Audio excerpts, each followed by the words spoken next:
Right.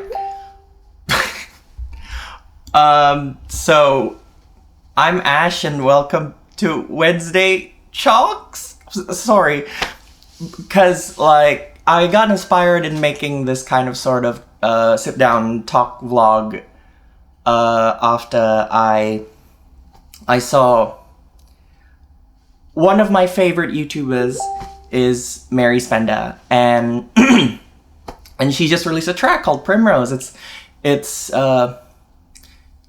ethereal, it's wonderful. I really liked it a lot, and it's been on my walking to town from town playlist since it was released a couple of days ago. And she, as she does every Tuesday, she did a Tuesday Talks about the making of Primrose. As essentially the whole video was about her spending years on this one track, beautiful as it is, and I just felt the need to respond to it, because like, and I know in the video she does mention that it's implied that she needs to be doing it faster, and it's actually just something I noticed while watching YouTube, music theory YouTube, or music YouTube in general, gear reviews and stuff like that, that has kind of replaced TV for me, just music theory stuff. It's like, for me, most of these people are thinking too much about songwriting in a way. Maybe it's kind of coming from me unique. Like, so when I see like 1 hour songwriting challenges or 15-minute songwriting challenges, I really feel that, like, for me, that's the average. Like, in general, on average, that's how much I spend on a song. Not to brag about it, but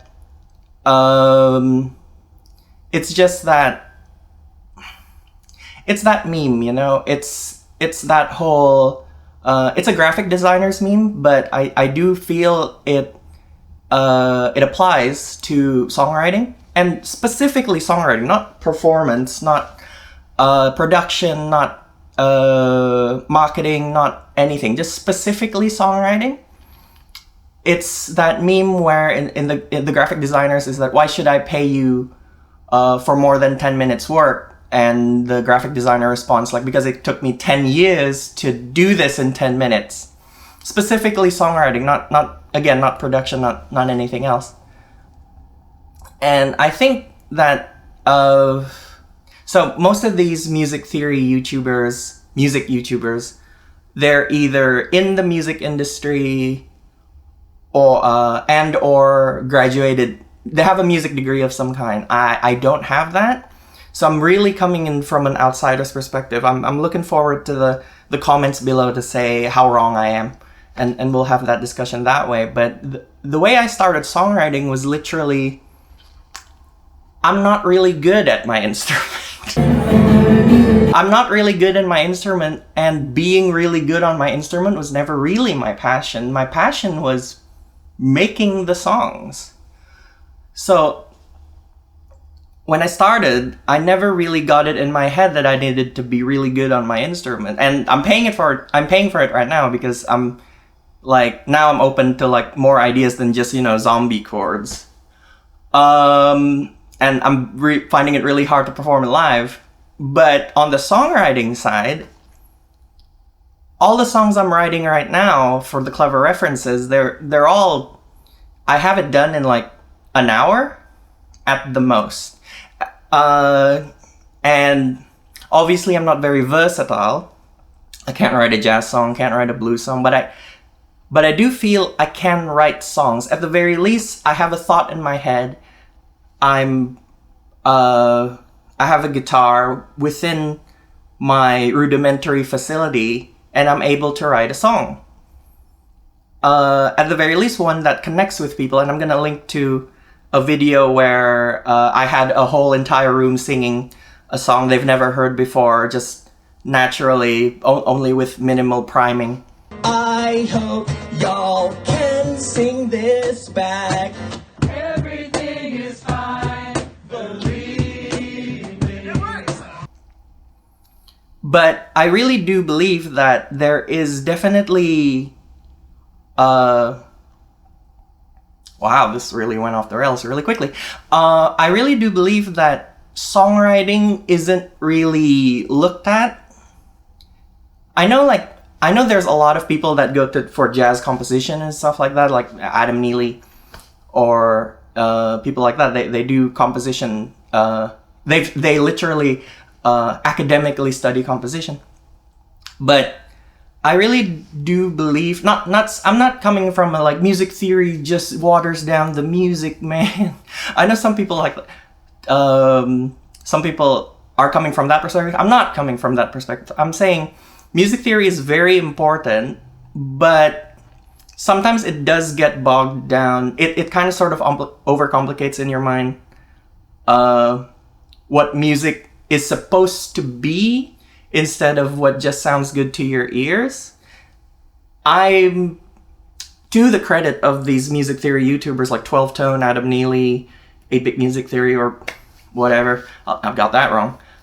I've been trying only now, after hundreds of songs with zombie chords, this Ben Levin, all this music theory stuff I'm trying to apply it in a childish kindergartner kind of way.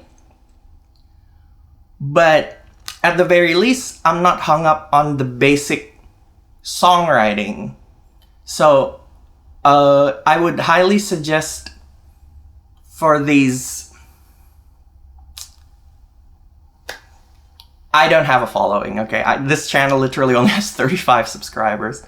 But for me, to you guys, who's done so much for me in terms of entertaining me and educating me on music theory and music in general, providing content for me to inspire me, I highly wish that...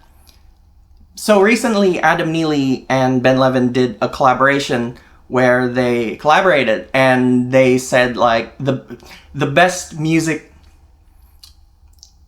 the example given was Kendrick Lamar. If you gave Kendrick Lamar a sample of 5 seconds of length of anything ever, he could make one of the coolest songs ever out of it. I agree.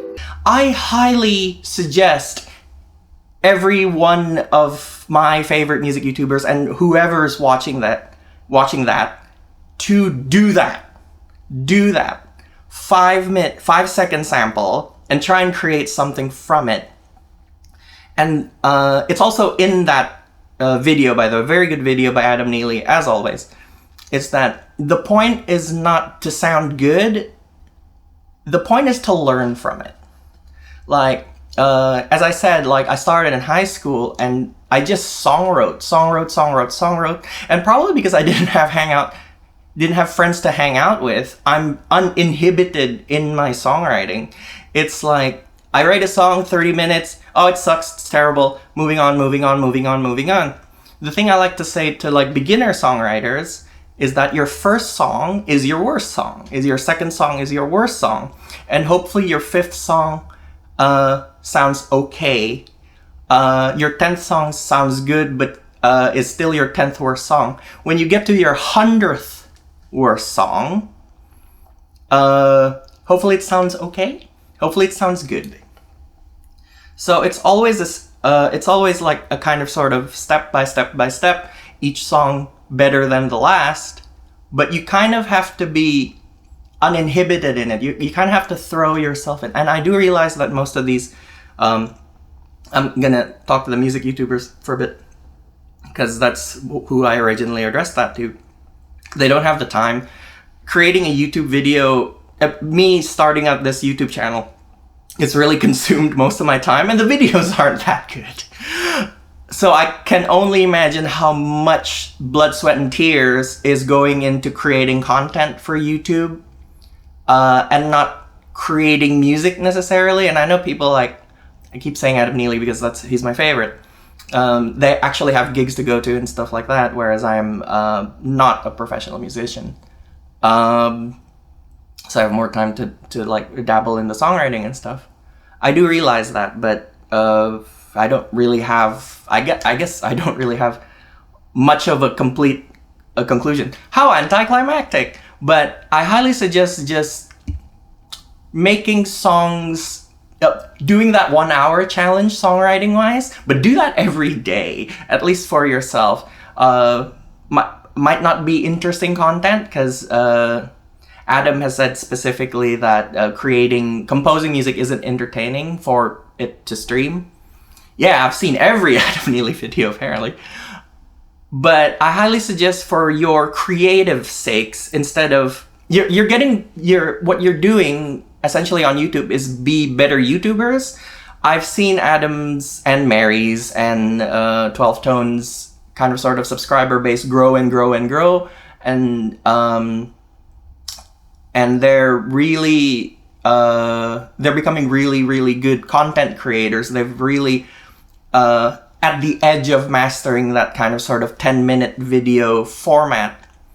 But for songwriting, there needs to be some time dedicated to that also. You know all of this. I'm just saying, what I want is my favorite people in the world on YouTube. You know, the Adam Neely expanded universe essentially is what I'm saying, like Aberdeen and Shub and Ben Levin or whatever, Bentley. All that music is great, and I want you to make actually, like, I want you to reach your absolute potential.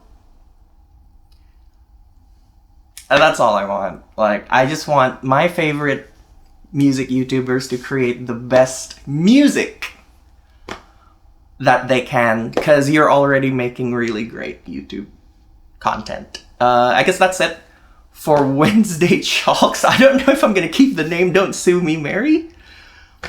I love Primrose. I'll link that to you. I'll link that in the description below. I'll link to all the videos that I mentioned in the description below. Most of it is gonna be Adam Neely stuff. And maybe I'll make this a series.